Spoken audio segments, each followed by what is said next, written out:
Hola, hoy día en Vida y Milagros vamos a entrevistar a una abogada que es muy fuerte y muy perseverante. Los peruanos la hemos conocido cuando defendió a una campesina, a Máxima Acuña, cuando la defendió de Yanacocha y de los abusos que ella denunciaba. Tiempo después la hemos visto llegar al Parlamento y hoy es la presidenta del Congreso. Estoy hablando de Mirta Esther Vázquez Chuquilín, 45 años, 2 hijos y una carrera política larga por delante. Bienvenida. ¿Cómo está, Mirta? Muy bien, Milagros, muchas gracias. ¿Cómo está en verdad en estos tiempos, asumiendo la presidencia del Congreso en tiempos tan complicados para el Perú? Sintiendo mucha responsabilidad, ¿no?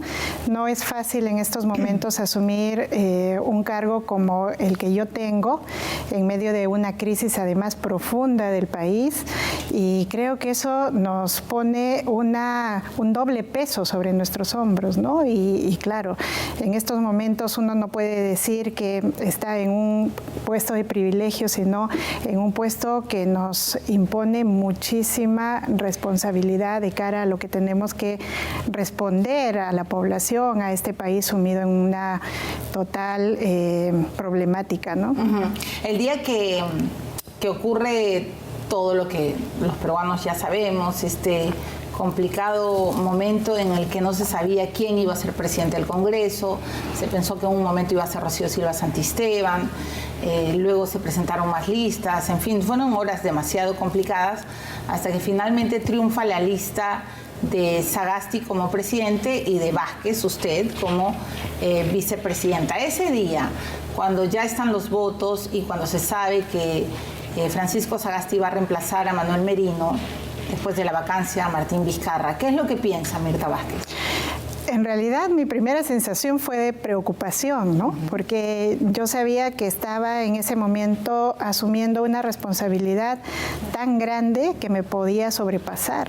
Entonces yo siento en ese momento mucha preocupación respecto al rol que me toca cumplir, mirando un poco hacia afuera el contexto que teníamos, las expectativas que tenía la población, y eso realmente termina generándote incluso un estrés muy grande, ¿no? Muy grande.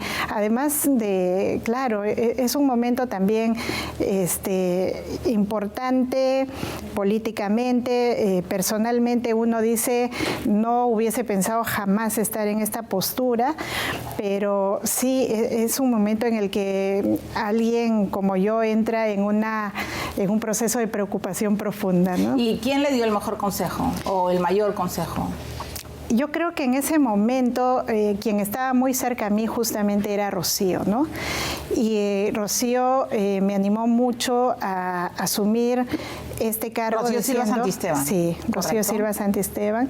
Me animaba mucho en ese momento y me decía, tú eres suficientemente fuerte, valiente y lo vas a poder hacer bien, ¿no? Entonces, las palabras de ella me reconfortaban mucho, me daban mucha fuerza, y también saber que cuento con personas como ella, que son mujeres que realmente son un referente, ¿no? Se vuelven un referente. Yo creo que esa voz es importante en ese momento. ¿Y cuán fuerte y suficientemente valiente has sido en tu vida? Yo creo que lo suficiente para resistir momentos muy duros, ¿no? Por ejemplo. He tenido momentos muy retadores, digamos, durante mi vida, sobre todo profesional. Y cuando empiezo a optar por la defensa, por ejemplo, de gente que está en comunidades, de gente que está en mucha vulnerabilidad, ¿no? De gente como Máxima Acuña, que además me impuso la obligación de defenderla frente a un poder bastante fuerte y grande. Claro, uno construye, digamos, sus fortalezas a partir de sus debilidades, de sus miedos, de sus temores. Y entonces tienes que ser valiente, te impones la obligación de ser valiente y de resistir frente a esa situación, digamos, porque también tienes, yo tengo mucho el sentido de responsabilidad, digamos, yo estoy muy consciente de esa responsabilidad que me toca asumir, y entonces hay que ser valiente. ¿Eres una mujer responsable? Sí, yo considero que soy una mujer responsable. Ajá, pero eso alguien le ha inoculado en las venas, eso viene de casa. Sí, eso viene de casa. Yo lo he visto mucho en mis padres, por ejemplo, ¿no? Mi mamá, una mujer absolutamente responsable, una mujer que tiene muy claro el sentido de seriedad, digamos, en las cosas que asumes, ¿no? Y mi papá, pues, ha sido una persona que siempre nos ha enseñado muchos valores, sobre todo asociados al tema de ser generosos, de ser empáticos con la gente, sobre todo más pobre, ¿no? Entonces, eso yo creo que me ayudó mucho a mí personalmente como para también construirme tal como soy, ¿no? Claro.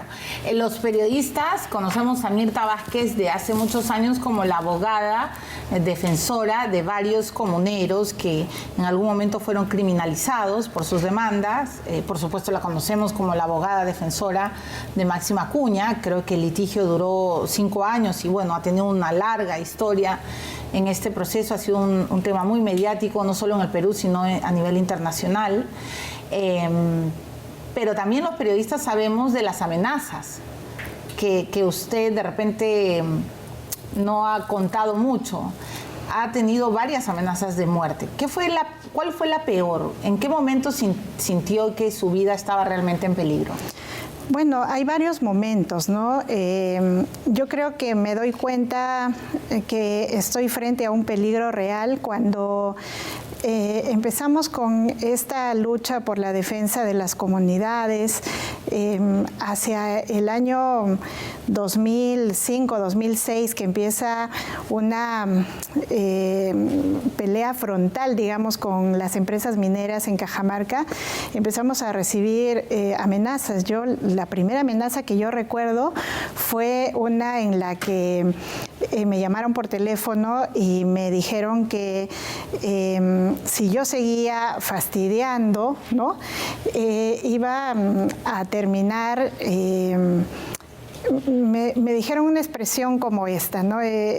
Tú sabes cómo va a oler tu cuerpo en pedazos tirado por los basurales. Entonces, esa expresión a mí me dejó muy sobrecogida. Realmente en ese momento sentí muy cerca el peligro, ¿no? Mucho miedo. Entonces, fue como las primeras amenazas que recibía. Luego, alguna vez... ¿Se empezaron a cuidar a partir de ese momento? Sí, pero fue la estrategia del autocuidado, porque nosotros denunciamos, fuimos a pedir garantías y nadie nos creía. Claro, estábamos en un momento en que nadie puede creer que te pueden amenazar de esa manera. ¿Y cómo se hace para superar ese miedo? O sea, que te llamen y te digan, tú sabes cómo va a oler tu cuerpo en un basural, es como para aterrorizar a cualquiera. ¿Cómo se hace para salir con el miedo y seguir trabajando? En ese momento tienes que procesarlo con los recursos que tienes. Claro, en aquel entonces solo teníamos un pequeño grupo que éramos quienes trabajábamos en estos temas, entonces yo lo comenté, tratamos de procesarlo entre nosotros, de mirar algunos mecanismos muy básicos de autoprotección, ¿no? No salgas sola, te vamos a acompañar, cambia de ruta, ¿no? Entonces era una forma como de intentar de manera muy instintiva y básica responder a esos temores, pero yo sí tenía miedo de morir. Sí, pero más he tenido temor.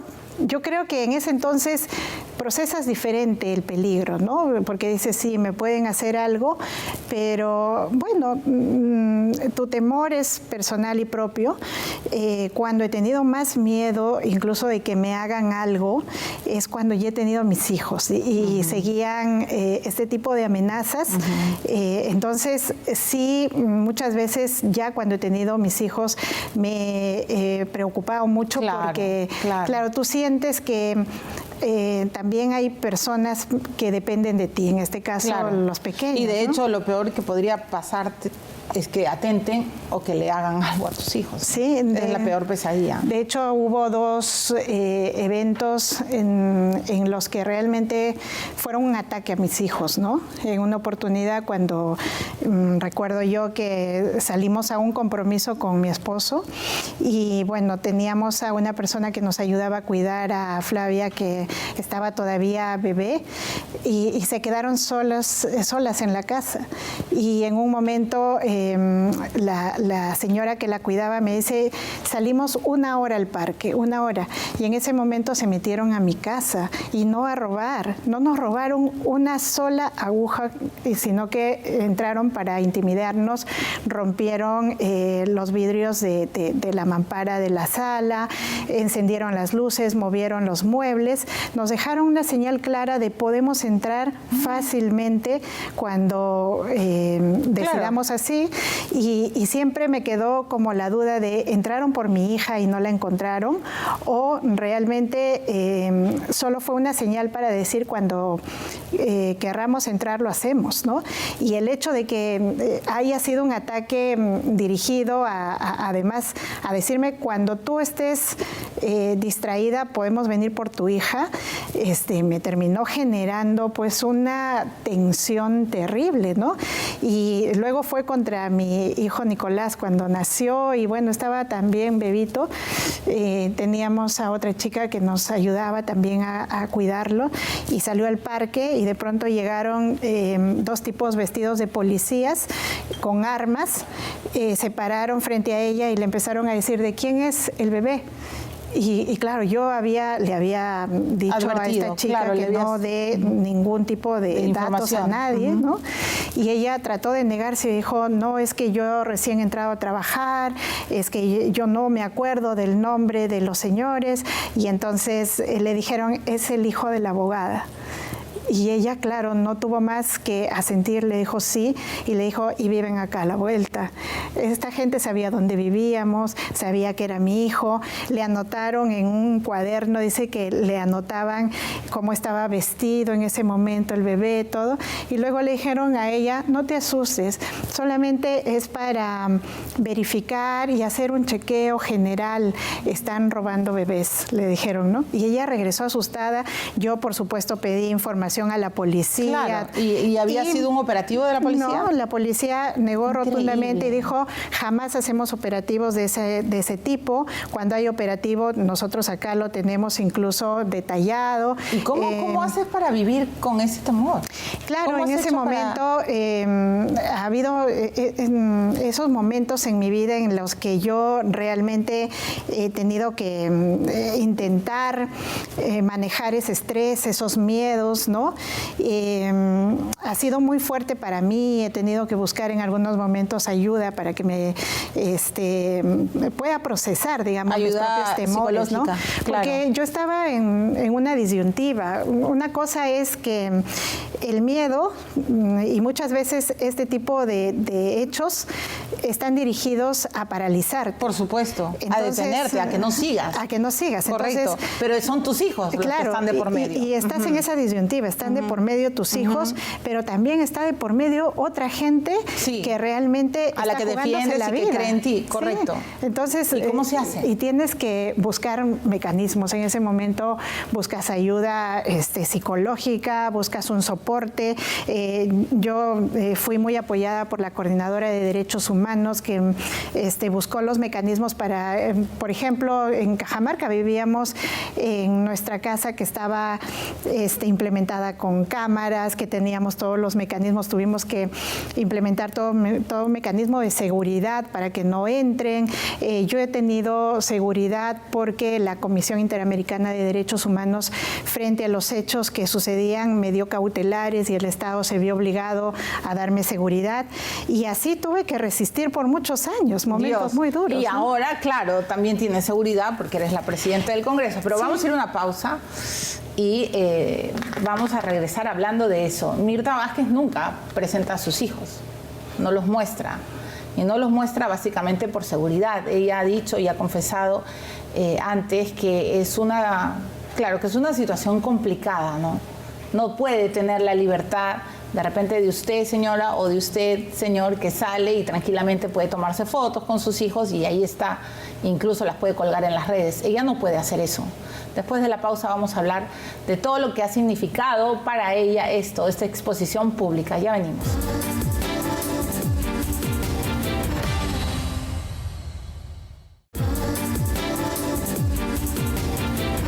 Bueno, estamos entrevistando a Mirta Esther Vázquez Chuquilín, la presidenta de nuestro Congreso actualmente. Ella será presidenta hasta el 28 de julio del 2021, en el que se dará el cambio de mando. Recordemos además que tenemos elecciones. Decía antes de la pausa, Mirta, que la vida pública con sus hijos es absolutamente distinta a la de cualquier persona. Usted nunca los ha mostrado.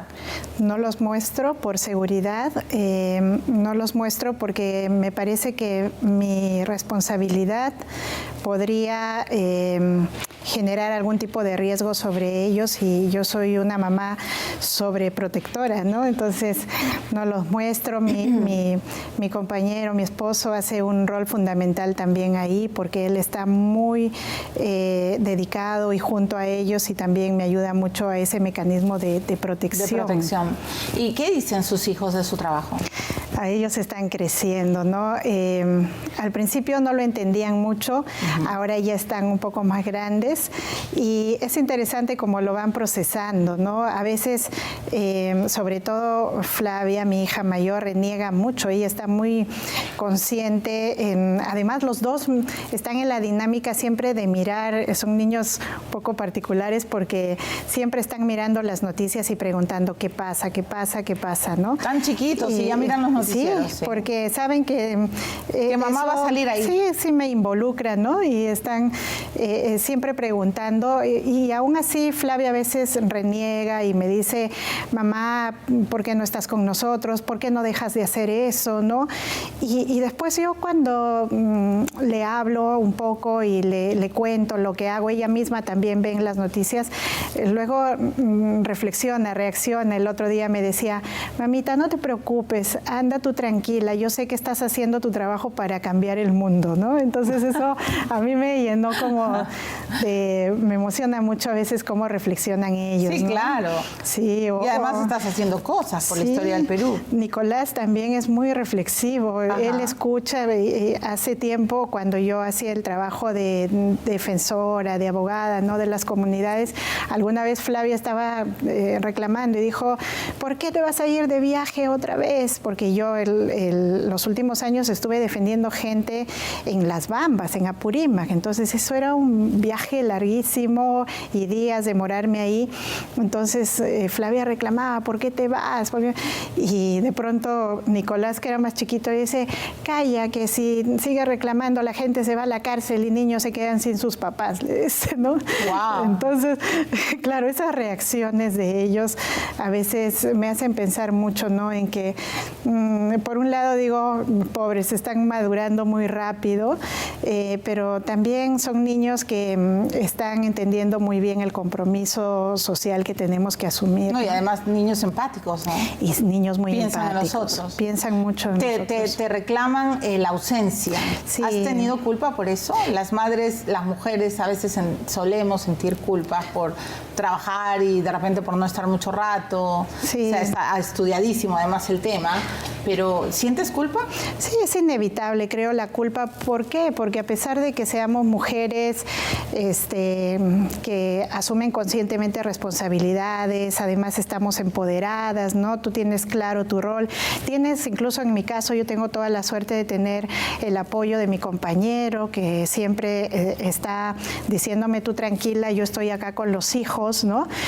A pesar de eso, tú sientes que también tuviste la opción de ser mamá y que tienes que cumplir con ese rol. Claro. Entonces, sí, cuando realmente les doy poco tiempo, yo sí siento que también tengo que resolver esa responsabilidad, responderles, ¿no?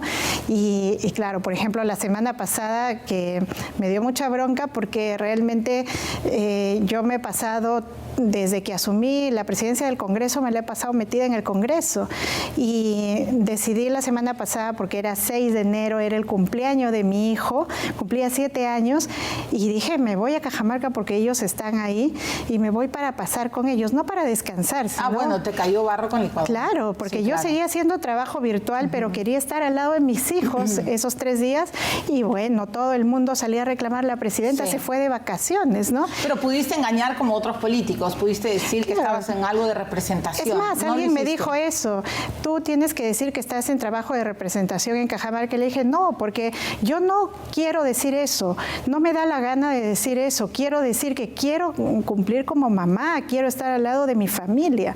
Entonces salí y dije eso y claro, para la gente es que hay yo creo que un estereotipo, ¿no?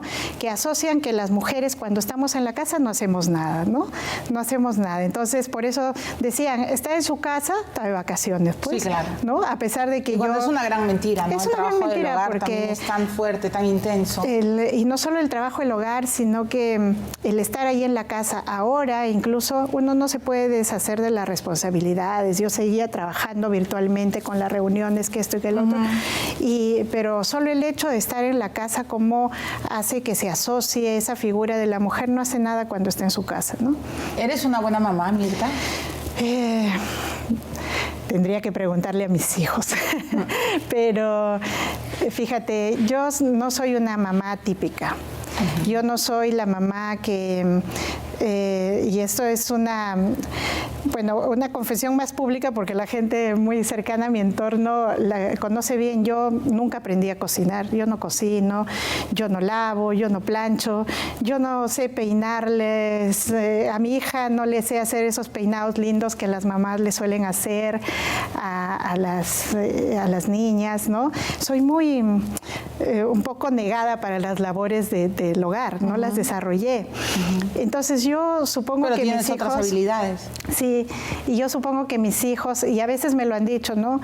La mamá de mi amiguita hace esto, ¿no? La mamá, y yo digo, no, yo no puedo hacer eso, pero yo sí soy muy cariñosa con mis hijos, intento entrar en una relación con ellos, digamos, basada en mucho amor, ¿no? Entonces yo soy la mamá que cariña, que está con ellos, que disfrutan, amor, ¿no?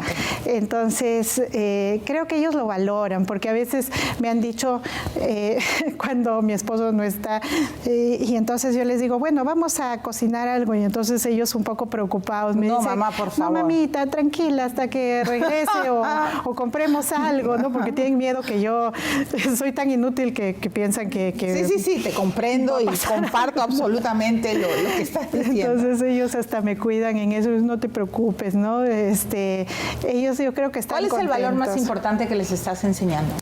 Yo creo que la solidaridad y la empatía, ¿no?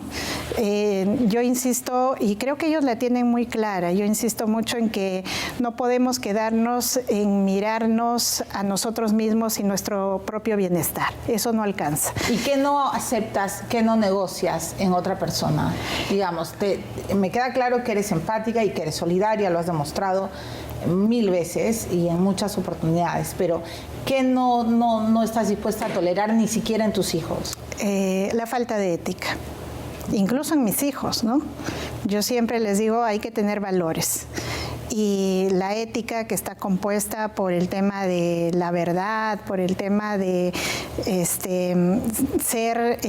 cumplir lo que nosotros estamos comprometidos a hacer. Los acuerdos, eres respetuoso. Los acuerdos, Tengo que ir a la pausa, pero voy a hacer una pregunta a la yugular.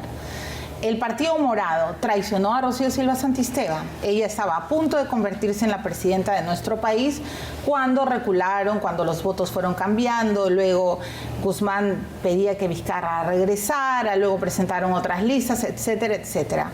Traicionaron a Rocío Silva Santisteban. Yo no sé si eso en política se llama traición, pero creo que como todo partido político, el Partido Morado hizo sus cálculos y también peleó por el poder que querían tener, ¿no? O sea, pelearon por llegar a Palacio, impidieron que Rocío fuera presidenta. Como cualquier partido hubiese querido pelear en ese momento, en la posición que tenía. Es verdad que Gino Costa fue el parlamentario más asusador, el que le pedía a los grupos que no votaran por Rocío Silva Santisteban porque no era una persona idónea para estar en Palacio. Creo que como cualquier miembro de un partido jugaron sus cartas, Gino Costa también, los miembros del partido estuvieron haciendo varias acciones para ver cómo es que se recomponían las fuerzas. Eso es lo que yo vi. ¿Le temían a Rocío? Yo creo que había mucho temor por una mujer empoderada, capaz, una mujer que podía dar la talla perfectamente para una presidenta. Ahora sí tengo que ir a la pausa, pero es inevitable preguntar esto. ¿Crees que Rocío Silva Santisteban hubiera sido una mejor presidenta en transición que Francisco Sagasti? Yo confío muchísimo y conozco a Rocío. Creo que iba a ser una gran presidenta para nuestro país. Muy bien, me voy a la pausa. Y yo también creo lo que acaba de decir Mirta Vázquez. Le tenían un terror y un miedo, creo que hasta infundado, a Rocío Silva Santisteban. Y lo que hicieron fue traicionarla con todas sus letras. Pero bueno, después de la pausa vamos a ver si nos sigue contando algo de lo que pasó. Ya venimos.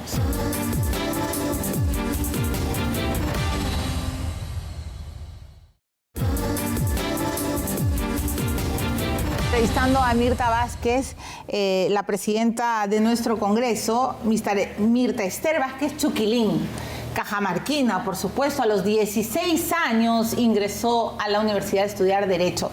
Eras una criatura. Sí. ¿Tenías clarísimo de que querías ser abogada? No, esa es parte de mi historia que pocos la saben, ¿no? Yo en la secundaria andaba muy feliz, entonces creo que ni siquiera era consciente de qué quería hacer en la vida. Y de hecho, a mí hasta el último año me preguntaban a qué vas a postular y yo no sabía a qué. Lo que pasa es que cuando iba a hacer el examen de admisión, en Cajamarca solo existía una universidad, la Nacional. Era nuestra única opción. Entonces, mis padres me preguntan, ¿a qué quieres postular? Y yo decía, no sé, y faltaban pocos días para inscribirme.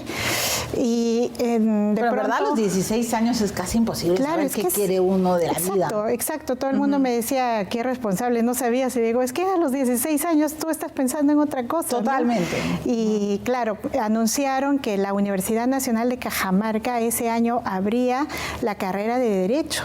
Y fue la influencia de mi padre, que siempre había querido ser abogado. Mi padre fue escribano en la corte en los primeros años de su vida y, digamos, los primeros años que se desarrolló en el trabajo.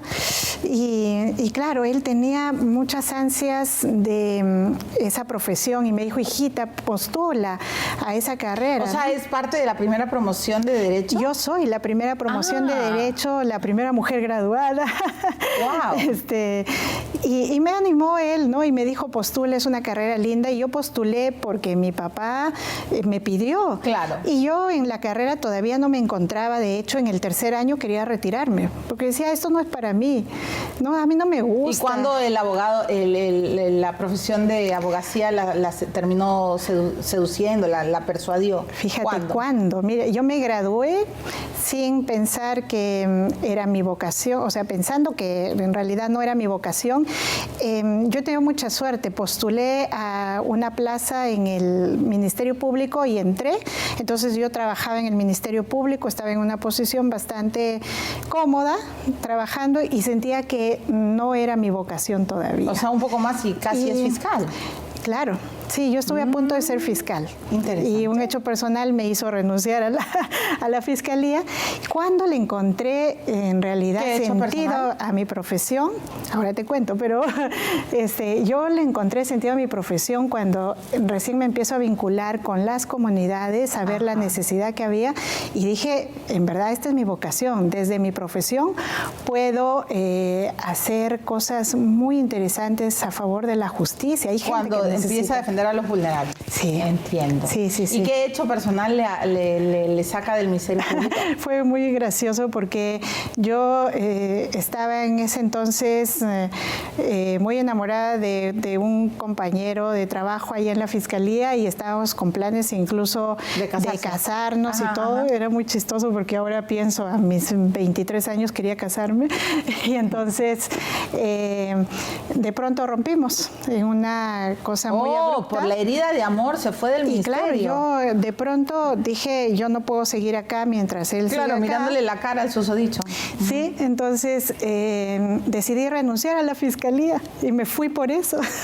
¿Renunció por...? Sí, porque en ese momento estaba como dolida, muy afectada sentimentalmente y me fui. Entonces, Mirta, usted es muy intensa. Podemos decir que sí. Sí, en las cosas que hago soy muy intensa en todo. Y en el amor también. Miren, he aprendido, he madurado. Creo que cuando era joven era mucho más intensa. Después ya no, porque después de esta experiencia yo incluso aprendí a procesar mejor mis propios sentimientos. Salí a estudiar fuera, vi que las dinámicas afuera, incluso las ¿Entendió que nadie muere por amor? Sí, nadie muere por amor. Es más, yo me reía de mí misma porque yo decía, es increíble que yo a esa edad haya pensado, primero haya vivido el amor de manera tan intensa, luego que haya pensado incluso en casarme, cuando afuera hay un conjunto de posibilidades y oportunidades. Cuando afuera hay tantos hombres, más o menos. Sí, entonces me he pasado muchos años también sola. Pero cuando uno es joven, sí. Uno aprende, creo, ¿no? Sí, aprende. A hacer duelos amorosos. Sí, aprendes. Porque... ¿Cuántos años estuvo sola antes de casar? ¿Se ha casado? Sí, me casé y me he casado a los 37 años. Ah, ok. 37 años, ¿no? Y es más, en mis planes ya no estaba casarme, porque aprendí como que a encontrarle gusto a mi vida personal, sola, profesional. Claro. O sea, ha sido mamá mayor. Sí, claro, a los 38 años he tenido a mi hija con mucho esfuerzo, pero estoy muy feliz también. Sí, claro, por supuesto, los hijos son una bendición. Sí. Mirta, tengo que entender que su esposo no es machista. No. Que a él le parece bien que su mujer, bueno, tiene una posición pública, es poderosa. En este momento usted es una de las mujeres más poderosas del Perú. Y él, tranquilo, lo lleva bien. Muy bien. Yo creo que él y yo somos una pareja que realmente nos creímos el tema de igualdad de género. Él la tiene clarísima.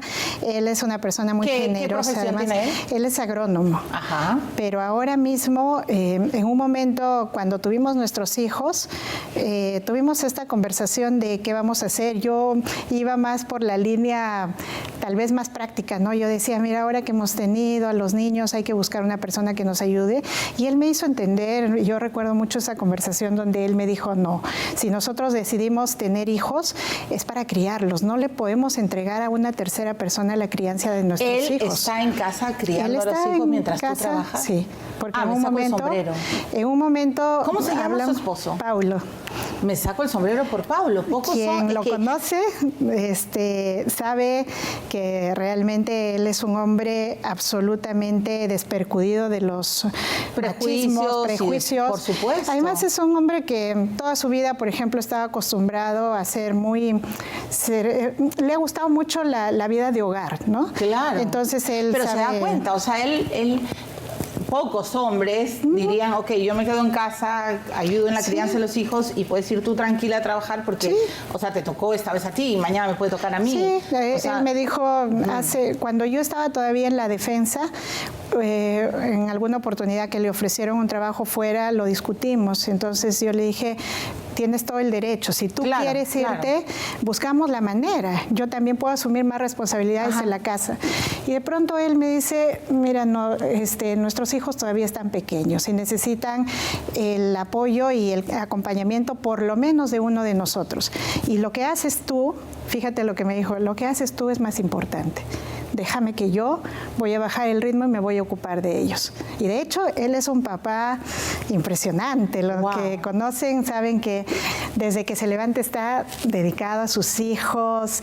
Y a ti. Sí, y a mí. Al hacerlo está dedicado a ti. Él sabe exactamente lo que me gusta. A veces es muy chistoso porque yo me levanto, él tiene mi café, que es lo primero que yo agarro en la mañana. Ahí está tu café. Sabe cómo me gusta el café. No, de verdad, escúchenme. Señores, aprendan. Sí. Todos los que están acá están mirando y mirando hacia arriba. Claro, Paulo no es machista. No, de ninguna Paulo manera. ha entendido de que a veces la mujer tiene que salir a trabajar, por Dios. Y es así como cuando el hombre sale a trabajar y la mamá se queda en casa cuidando, solo que acá se han invertido los roles. Nos hemos invertido. Yo siempre le digo, mira, tú debieras dar cursos de nuevas masculinidades, ¿no? Porque Él realmente asume su rol y además una cosa que me gusta mucho de él es que es muy seguro de lo que él hace. Él nunca te ha sacado en cara por ti, he postergado mi carrera. Jamás. Y al contrario, él reivindica mucho, ¿no? Esos modelos y además nunca esconde. Él dice, yo cocino en la casa, porque además sí, cocina riquísimo. Él ha seguido cursos de chef, entonces su cocina es su cuando cocina. Cuando te quieren enamorar y dar así la sorpresa del día, ¿qué te cocina? Hay cosas que a mí me gustan. Yo soy muy... Esto no es muy popular, pero a mí me gusta mucho la carne, ¿no? Sí, está bien. No sé, una parrilla y él sabe y entonces sabe y esas cosas sabe que me gustan, que a veces pero él sabe cocinar a fuego lento. Sí. Y además él sabe ¿Cómo es la también canción a fuego lento? Tú mira, no, estoy bromeando, pero tengo que ir a la pausa. Me encantó ese capítulo de su vida. Sí, si no tuviera a él conmigo, si yo no lo tuviera a él, y se lo digo a él, ¿qué sería de mí si no estuvieras tú? Ay, estás re templada de Pablo. Creo que los dos, ¿no? Él me dice, por supuesto, yo digo lo mismo de ti, ¿no? Entonces me dice, ¿qué sería de mí si tú no estuvieras conmigo, ¿no? Ya, bueno. ¿Qué quieren que les diga? Yo sí creo en el amor y creo además en este tipo de relaciones donde el hombre ayuda y donde la mujer también ayuda y donde ambos... Y no es ayuda, fíjate. A ver, corríjame. Yo siempre corrijo eso, ya, ¿no? Y digo, dígame, no es que los hombres nos ayuden, sino que cumplen con su responsabilidad. Lo que hace Paulo es cumplir con su responsabilidad, no es que me ayude. Muy bien. Cumple con su responsabilidad. En ese momento le toca hacer eso. Le toca hacer eso y más adelante yo le digo, más adelante voy a hacer yo. Me tocará a mí. Sí, nos reímos de eso. Está bien, me encanta. Voy a cambiar esa palabra. Felicito a los hombres que cumplen su responsabilidad y a las mujeres también, por supuesto. Ahora tengo que ir a la pausa y tengo que cumplir con mi responsabilidad de hacer el receso. Ya venimos.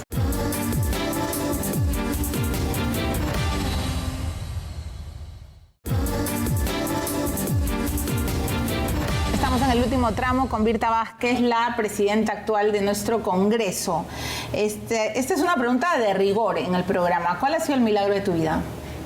Mis hijos. Mis hijos. ¿Y cuál ha sido el pecado, el que puedas confesar, del que te arrepientes? ¿De qué me arrepiento? Es difícil decirlo. Yo valoro incluso las cosas malas que me han pasado y los errores que he cometido. Creo que tienen algún sentido en mi vida. ¿Hay alguno que puedas confesar? Pues algún error. No sé, mira, no tengo uno particular que diga esto es la cruz. Esto es la cruz, ¿no? Correcto. Eres una mujer de izquierda. Sí. Y las mujeres de izquierda, y en general mucha gente de izquierda, causa mucho temor. ¿Por qué crees? Porque hay desconocimiento respecto a lo que es la izquierda. Se lo ha asociado con estas tendencias radicales. Es verdad que existen, pero la izquierda como tal lo que propone es una cosa muy básica, ¿no? Pensar en términos de solidaridad y no en términos de individualidad. Es una cosa muy básica y mucha gente que odia a la izquierda siempre plantea cosas relacionadas a la importancia de cómo trabajar una sociedad más solidaria. Es un poco contradictorio, ¿no? Pero también es contradictorio que algunos gobiernos de izquierda hayan sido un absoluto fracaso, ¿no? Porque creo que hay gobiernos que se cree que son de izquierda, pero no lo son. ¿Ollanta era de izquierda? Yo creo que no. Él era un militar. Yo siempre dije, él no es un hombre de izquierda, es un militar. Y los militares tienen estilos bastante conservadores, verticalistas, ¿no? Eso no es ser de izquierda. ¿Vizcarra era de izquierda? Yo tampoco creo que haya sido de izquierda, ¿no? ¿Quién era Vizcarra? Una persona que creo que jugaba con posturas y trataba de ponerse en un centro que a veces te deja en la indefinición, ¿no? Susana Villarán sí era de izquierda. Ella se reivindicaba de izquierda, sí. Es una pena realmente lo que pasó con Susana Villarán, porque creo que ella sí pudo ser un referente de un buen gobierno que la izquierda podría llevar adelante y no lo fue. Pero y al final se metió como todos en el mismo saco de los millones. Nos decepcionó mucho esa situación que la vinculó con la corrupción claramente, y creo que no es el sentido que en la izquierda siempre hemos rechazado justamente esos modelos vinculados al tema de la colusión, la corrupción, ¿no? Y Velasco, ¿no te parece que fue un dictador de izquierda que también hizo daño?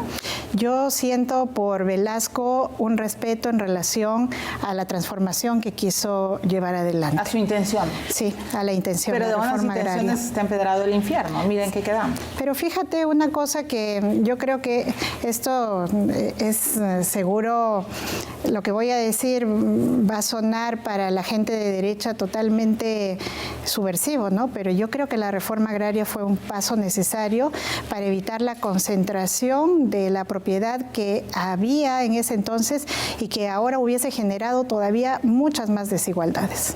¿Pero fueron los positivos los mecanismos como los que se hizo esa reforma agraria? Creo que la reforma como proceso fracasó, no llegó a su objetivo, y eso es el tema más cuestionable, ¿no? ¿Cómo llevas adelante un proceso sin tener claro cuáles van a ser los objetivos o cómo lo vas a hacer? ¿Y Sagasti es un hombre de izquierda? No, yo creo que no es de izquierda, él también se define más bien como alguien de centro, pero es una persona que bien intencionada. Y cuando te dicen roja, porque te han dicho de todo, sí, rabanito, ¿qué es lo peor que te han dicho por tu postura ideológica? Bueno, roja, terruca, me han dicho Cuando te terruquean, ¿qué piensas? Que realmente es triste ver que la gente no puede entender cuál es la intención de una persona que lo único que está buscando es construir sociedades más solidarias e igualitarias, que eso no es ni subversión ni terrorismo, ¿no? Ahora, en algún momento la izquierda o parte de la izquierda no se supo desligar de Sendero y del MRTA. ¿Lo reconoces? Yo creo que no, la real izquierda se desvinculó. Nosotros, sobre todo las generaciones más recientes, hemos rechazado profundamente. Las recientes, ¿no? Sí, las recientes sobre todo, ¿no? Pero las anteriores no, ¿no?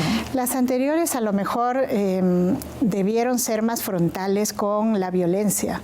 Yo creo que con una cosa que hay que marcar de manera clara es con la violencia. No podemos llamar a nosotros de ninguna manera opción política a la violencia, ¿no? Correcto. ¿Vas a votar por Verónica Mendoza o por Marco Arana?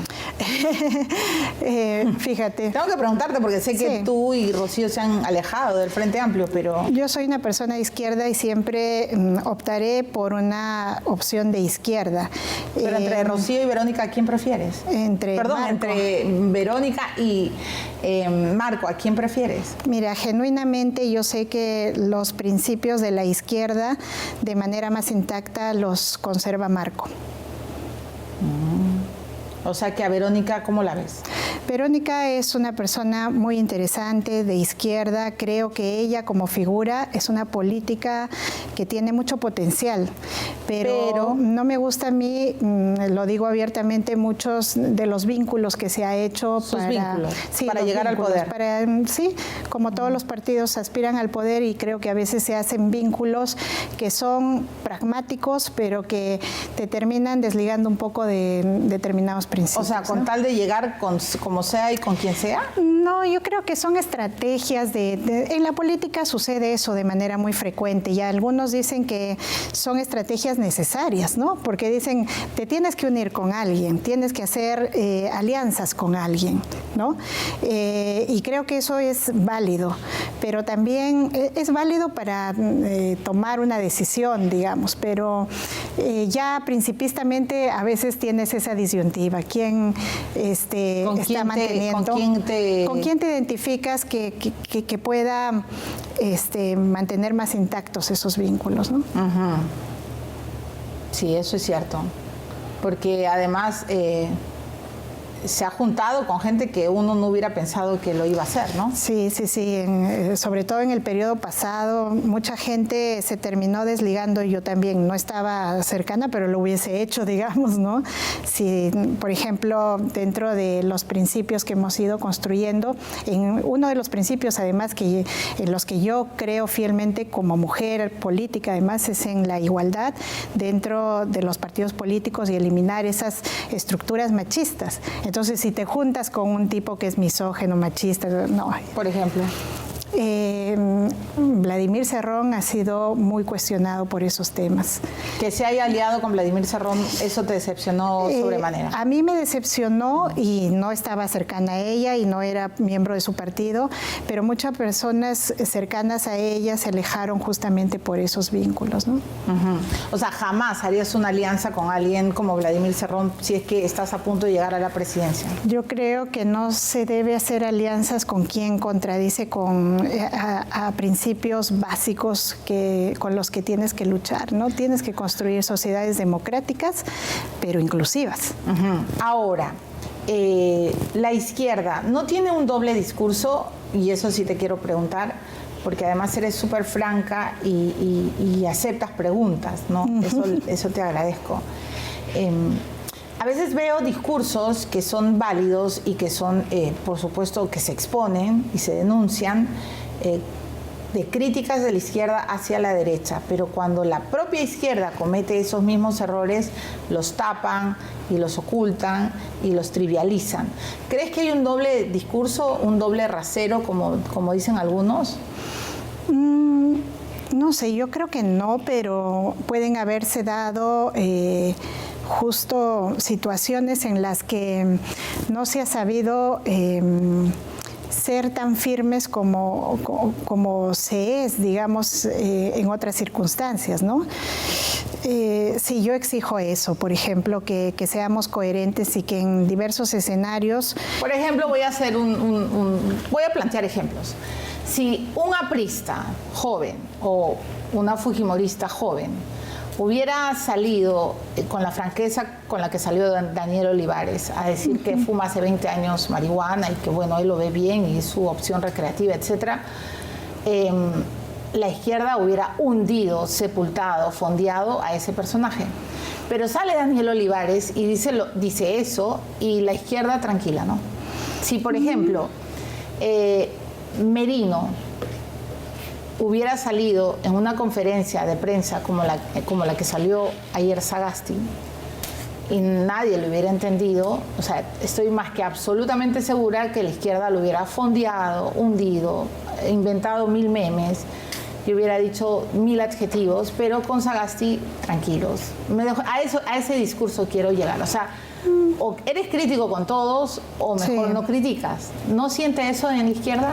No, yo creo que a veces, claro, se es más incisivo cuando no es de tu partido o de tu ideología. No, cuando son situaciones acumulativas y más reiterativas, ¿no? Ajá. Entonces nosotros sentimos que a veces hay ese tipo de política en la que se están acostumbrando de manera reiterativa a determinadas conductas y entonces hay que denunciarlo fuerte. Y a veces hay situaciones que entendemos de otros lados que son como eventos, digamos, no hay que minimizarlos, pero que no es una situación reiterativa, que no es una situación continua, entonces, bueno, no se condena tanto, hay que mirarlo desde otra perspectiva, ¿no? Okay. Ayer, por ejemplo, mirábamos la conferencia de prensa y decíamos, sí, fue un error, todos reconocemos que es un error, etcétera. Ellos mismos, ¿no? El gobierno reconoce es un error, como pudimos comunicar. ¿Cómo comunican? Correcto. Sí, y yo creo que no fue intencional, fue una falta de experiencia y también yo creo que no mirar la responsabilidad de manera seria, ¿no? Ajá, o sea, por ejemplo, entonces sí crees que Merino de alguna manera tuvo una intención de hacerse del poder. Sí, Merino tenía una intención de hacerse del poder. ¿Y Sagasti no? No sé, las circunstancias creo que llevaron a pensar que ellos efectivamente evaluar la posibilidad que tenían de Pero también llegar tuvieron al poder. intención de hacerse del poder, traicionaron a Rocío Silva Santisteban. Yo creo porque si no lo hubieran dejado tranquila como fue el primer acuerdo. Yo creo que todo partido político que estuvo en ese momento con posibilidad de llegar al poder peleó por eso. Ajá. Y eso es legítimo porque la política la política es así. Al final, Mirta, los que entran en la política siempre van a querer poder, ¿no? Exacto, ese es el fin de la política, el poder, pero el poder no para hacer, digamos, utilizarlo para intereses particulares. Ahí está la diferencia. ¿Para qué quieres el poder, no? El poder realmente se tiene que adoptar para beneficio y para el mandato que te dio la población, para beneficio de una sociedad, no para tu beneficio personal. Muy bien, otro día seguimos hablando, pero de política. Ahora se terminó Vida y Milagros. Muchas gracias. Muchas gracias por estar aquí. Bienvenida siempre. Yo tengo que terminar el programa y, bueno, me voy a quedar con la lección que creo que nos ha encantado a todos, ¿no? El rol responsable que deben asumir tanto papá como mamá. A veces toca que la mamá sale a trabajar y entonces no es como Mirta Vázquez me ha corregido, no es que ayude a la mamá, es que tiene que asumir su rol. Y en este caso, de repente es quedarse en casa y criar a los hijos. Con ese mensaje me quedo. Nos volvemos a encontrar con otro personaje. Que estén bien.